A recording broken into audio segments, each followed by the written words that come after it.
Whether you know her for her mega hits like Poker Face or Born This Way, her shocking fashion on the red carpet or on the streets, chances are you've heard of her. From sold-out concerts full of her little monsters to her Grammy Award-winning smash hits. Today, we're giving you a closer look at Lady Gaga.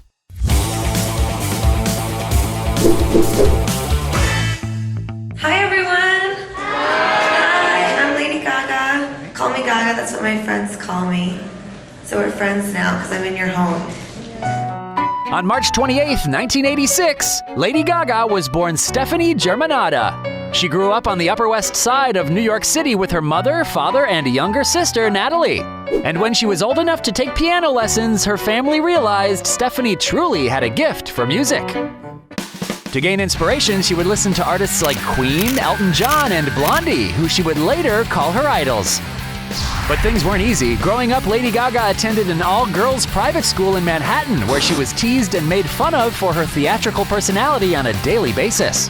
But she wouldn't let that stop her. Lady Gaga performed in plays and musicals as well as open mics, and she'd soon go on to prove all those who doubted her wrong when she was accepted to New York's prestigious Tisch School of the Arts when she was just 17 years old.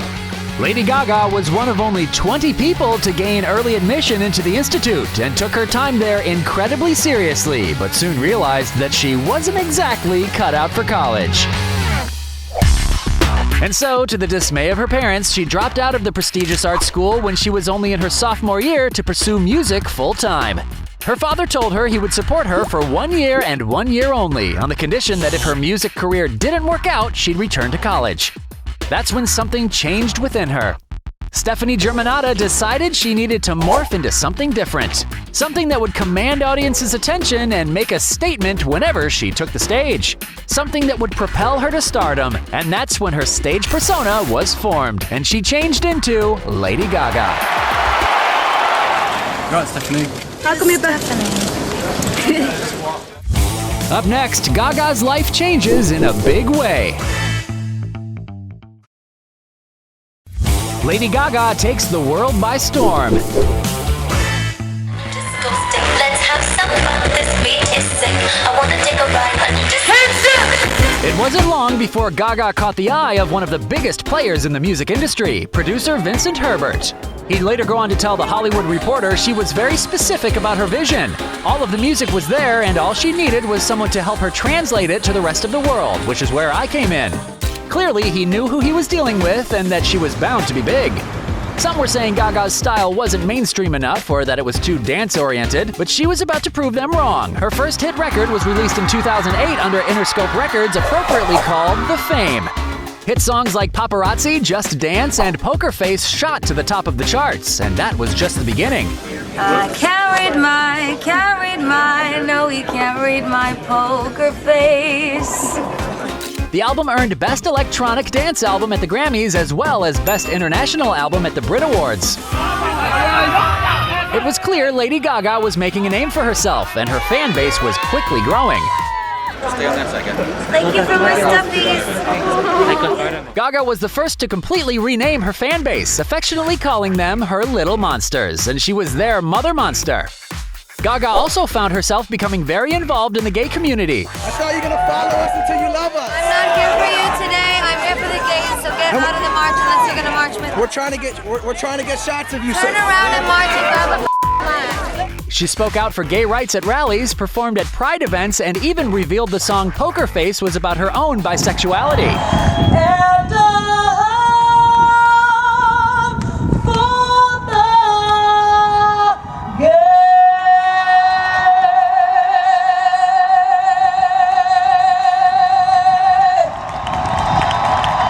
While accepting the award for Video of the Year at the Much Music Awards for Poker Face, Gaga thanked God and the gays. She'd later go on to say in an interview with Out magazine, "When I started in the mainstream, it was the gays that lifted me up. I committed myself to them and they committed themselves to me. And because of the gay community, I'm where I am today."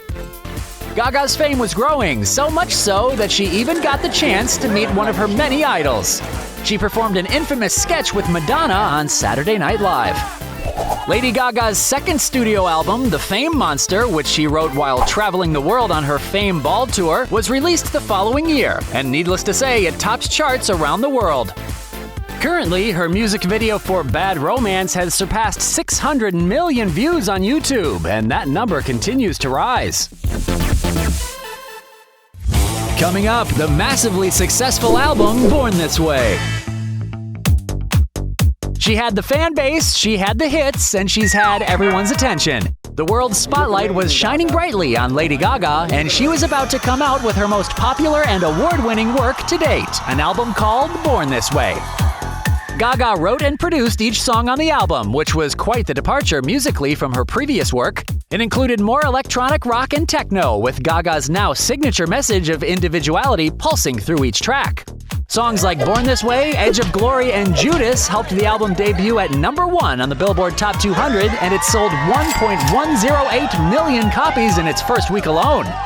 Even while on tour, it seemed nothing could derail Gaga, even in the middle of a song.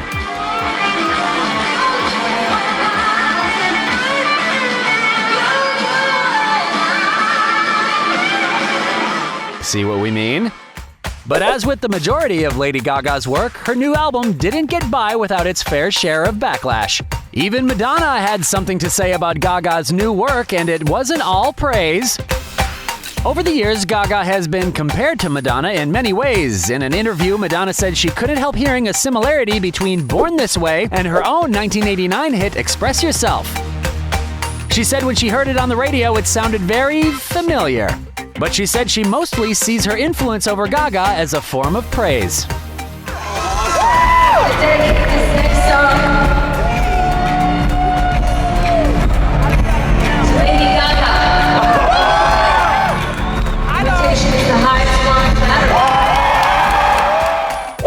Gaga's music videos were always controversial because of their content, but her video for Judas pushed the boundaries to the extreme. In the video, Gaga portrays the biblical figure Mary Magdalene, who was torn between choosing Jesus or Judas as her lover. The video was subsequently condemned by religious groups and even banned in Lebanon. Malaysia even edited the song Born This Way because of its sexual and feminist content. But let's just say that wasn't slowing Gaga down. Her stance on promoting individuality was only increasing the numbers of her legion of loyal fans, her little monsters. Born This Way went on to receive 3 Grammy nominations, including Album of the Year, a Billboard Music Award for Top Dance Album, and a People's Choice Award for Favorite Album, among others. Around this time, Gaga and her mother launched their very own nonprofit organization. It's called the Born This Way Foundation, empowering youth and inspiring bravery. Their mission is to foster a more accepting society where differences are embraced and individuality is celebrated. They go on to say the foundation believes that everyone has the right to feel safe, to be empowered, and to make a difference in the world. And so far, the Born This Way Foundation has some pretty awesome accomplishments under its belt. The Born Brave bus tour has traveled across the country, providing young people with the opportunity to meet their peers and connect with local resources in their communities like behavioral and mental health services. The foundation addresses issues from anti-bullying to a positive self-image, with Gaga standing firmly at the forefront. She kicked off the foundation with her own donation of $1.2 million. And that, in part, is probably why Gaga made DoSomething.org's Top 20 Celebs Gone Good list for 2012. Soon, Lady Gaga began broadening her musical collaborations, working with musical legends like Tony Bennett and even Cher. She recorded a song with Elton John for the movie Romeo and Juliet, and her second appearance on SNL saw her acting out sketches with Justin Timberlake. She released a fragrance and also embarked on another of her world-famous tours. But something was about to derail her at the top of her game. To the dismay of her fans, she had to cancel a total of 21 dates on her tour after revealing she was recovering from hip surgery. It wasn't until later that Gaga opened up about what actually happened, saying she broke her hip and nobody knew. She revealed that when she went to the hospital, the surgeon said she had a labral tear, and if she had done another show with the injury, she could have faced a full hip replacement. That would put her in recovery for a whole year. That wasn't something Gaga needed, and her long recovery was a difficult one. Gaga, we're here for you. Feel better. I love you, Gaga. Gaga wasn't used to a hiatus in performing, but made sure she took time to get better and regroup before another big announcement. But first, an exclusive Gaga fashion retrospective. The incomparable fashion of Lady Gaga. From the chic to the strange, Lady Gaga's wardrobe has got to be the most out there of any celebrity today. It's loud, bold, attention-grabbing, and statement-making. Sky-high heels and dresses made from meat are only the beginning, because Gaga isn't afraid to rock the boldest looks. And if you think Gaga will pull on some sweats and a t-shirt to walk her dogs, you'd be very sorely mistaken. Her outlandish and fabulous costumes adorn her whether she's on or off the red carpet. From the stage to the streets, she's draped in some out-of-this-world garb. In this exclusive fashion retrospective, we'll take you back in time from Lady Gaga's first impression on Hollywood all the way up to her current place as a reigning fashion icon. Lady Gaga's fashion is well known throughout the world, but where did it all begin? Well, according to Gaga, her own mother Cynthia was a huge inspiration to her. Her chic and elegant style molded Gaga's view of fashion and helped her become what she is today. Fast forward to present day, and Lady Gaga has a more abstract idea when it comes to fashion. When designing outfits, Gaga says she turns to shapes and colors more than anything else. And that's definitely the only thing we could think of when looking at outfits like this. Something she wore while promoting Art Pop. But let's go back to Gaga's early days of fame. When she first burst onto the scene, there was no doubt Gaga's extreme costumes had people staring, and garnering attention from her wardrobe was a way Gaga got noticed. She rocked teetering heels and skin-tight leotards, and often sported a trademark lightning bolt on her cheek. She even added a hair bow that would spark quite the pop culture trend. Little did everyone know, her long platinum blonde hair would soon be replaced by wigs of every color. Even still, Gaga definitely had people talking from day one. Her outfits on tour really wowed audiences, from geometric leotards to her famous bubble suit she rocked while seated at the piano. And of course, you can't forget the disco stick, a prop Gaga has used ever since her days of performing in clubs. Soon, Gaga's style morphed into something new as she began changing her hair and carrying props with her everywhere she went. I love you. From teacups to strange hats, whatever made the biggest statement was probably what was on Gaga's body.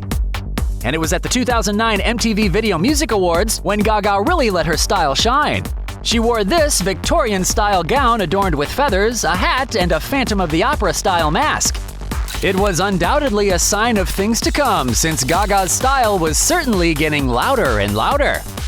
She rocked bold colors, fabrics, and silhouettes, and wasn't afraid to cover her face completely. And don't get us started on the wigs. Gaga, I'm loving the afro. What is it? All right. At the 52nd Annual Grammys in 2010, Gaga wore this iridescent space-age dress with a yellow wig. And instead of a typical handbag, Lady Gaga brought along this star-shaped prop instead. Meanwhile, the Brit Awards gave Gaga the perfect opportunity to turn heads a second time in this multi-tiered dress with a huge platinum beehive.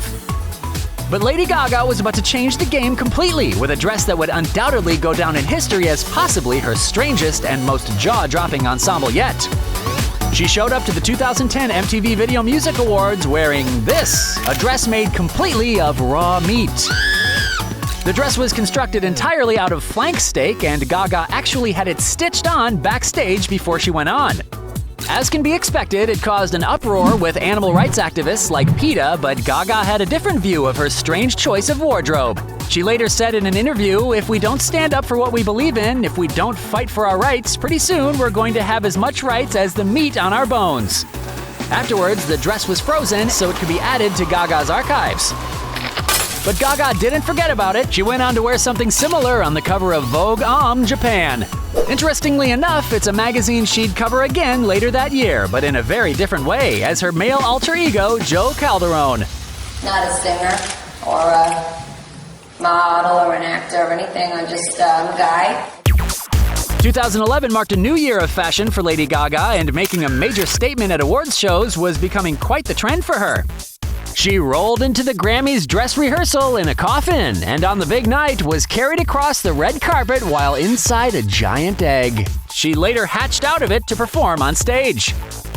But she wasn't all about covering up inside an egg. Lady Gaga always made sure to show off plenty of skin. You cannot be wearing that outfit.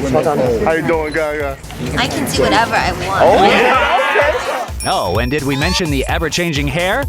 From striking red to glistening gold, all eyes were on Gaga all the time. And she wasn't going to hold back for the launch of her album Fame when she wore a variety of outfits that are pretty hard to outdo.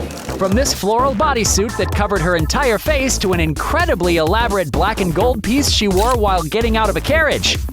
And Gaga was definitely turning heads in this interesting outfit that included a cage-like mask that covered her face while out in New York City. How you doing, Lady Gaga? Looking beautiful as always, sweetheart. Gaga didn't even let a hip surgery interfere with her fashion. She simply made her wheelchairs match her outfits. But Lady Gaga was about to take her dramatic fashion to a whole new level when she began promoting her latest album, Art Pop. Gaga took her outfits to new heights with the help of her creative team, House of Gaga. The iconic makeup she wore on the cover of her single Applause from the same album was also something she'd rock on the streets. Check out these truly one-of-a-kind outfits Gaga wore in the days and weeks leading up to her new album. From the more practical outfits to the ones we're not quite sure how she was able to walk in. Bubbles and face masks were common accessories, and we'd love to ask Gaga how she could see out of this particular headpiece. Morning, Gaga. Looking good. Most recently, while on her Art Rave The Art Pop Ball Tour, Gaga's been rocking some truly original style. Gaga, over the shoulder, please. Her most frequent accessory these days is her dog, Asia. Oh, and only Gaga could wear this at the Tokyo airport. Lady Gaga's strange outfits on and off the stage have turned heads from fans to designers alike, and have definitely solidified her place in fashion history. Coming up, Lady Gaga pushes boundaries with Art Pop.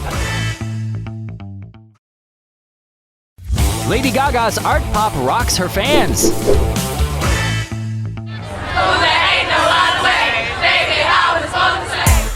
Little did fans know, all of that downtime spent recovering was also spent preparing for a brand new release, Lady Gaga's third full-length studio album, Art Pop. In July of 2013, after nearly a year of teasing what was to come, Gaga announced that she would be bringing art culture into pop in a reverse Warholian expedition. In other words, Gaga was back in full force. This was going to be different than anything she'd done before, since Gaga released an app related directly to her House of Gaga team, described as a musical and visual engineering system that combines art, fashion, and technology with a new interactive worldwide community. In addition, Lady Gaga came out with Art Rave, an exhibition of House of Gaga projects as well as collaborations with well-known artists. Gaga was out of her wheelchair and back in her towering heels, making more public appearances, even starring in a video for her friend and artist Marina Abramovich. Gaga appeared fully nude and in a wide array of strange outfits demonstrating what was called the Abramovich method. And of course, her little monsters loved it. You want a selfie? Take a picture. I want a selfie too. But what everyone was waiting for was Art Pop. Upon its release, it became Gaga's second #1 album in the US, selling 258,000 copies in its first week. It featured hits like Applause and Do What You Want, a collaboration with R. Kelly. Around that time, Gaga also split from her longtime manager, Troy Carter, citing creative differences. Gaga seemed intent on moving in her own direction, and she wasn't going to let anyone get in the way of that. The following spring, Gaga took her new songs and hits, of course, with her to a residency at New York's famed Roseland Ballroom. She performed 7 sold-out shows and also marked the end of the theater. She arrived for her first performance with fans and photographers singing Happy Birthday to her. Happy birthday to you! Quite the send-off, don't you think? And Gaga, not surprisingly, caught the eye of famous director Robert Rodriguez, who gave her a part in his film Machete Kills. Gaga's acting and singing talents also brought her to yet another SNL hosting gig, and she'd go on to show up in a cameo role in the movie Sin City, A Dame to Kill For.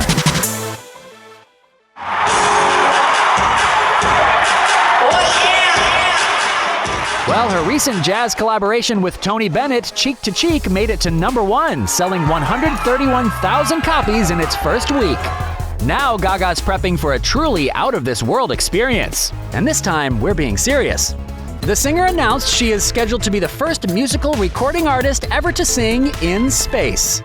The Zero-G Colony is described as a 3-day high-tech musical event in early 2015.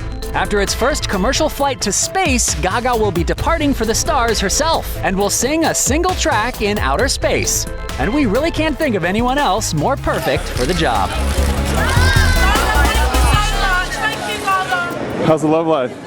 I don't have a love life. I'm just married to my art. So is there a man in Gaga's life? Well, despite being married to her art, there have been a few guys along the way. From Speedy, a guy she met on the set of one of her music videos, to Luke Carl, an old flame she reunited with in 2010. Finally, in 2011, Gaga met her current boyfriend, Taylor Kinney. The two have been together for 3 years now, and he even joined her for a Harper's Bazaar red carpet event. It's been clear since the very beginning that the sky is the limit for Lady Gaga. From her start as a young girl driven by her musical legends, to a gifted student at a prestigious art school, to the daring musician who rocked New York's underground music scene, and finally to the truly out-there pop star we know and love, Lady Gaga has truly made a name for herself, not only in the entertainment industry, but in the fashion world and in pop culture. Lady Gaga has shocked the world with her fashion. She's become the voice of a generation that embraces individuality and will undoubtedly go down in history for her record-breaking hits and bold music videos. But if you really want a good picture of Lady Gaga, just look at her little monsters. Okay. Gaga's in it for her fans, and they always return the favor. And that's something that we're convinced will never change. Can you pipe the mic?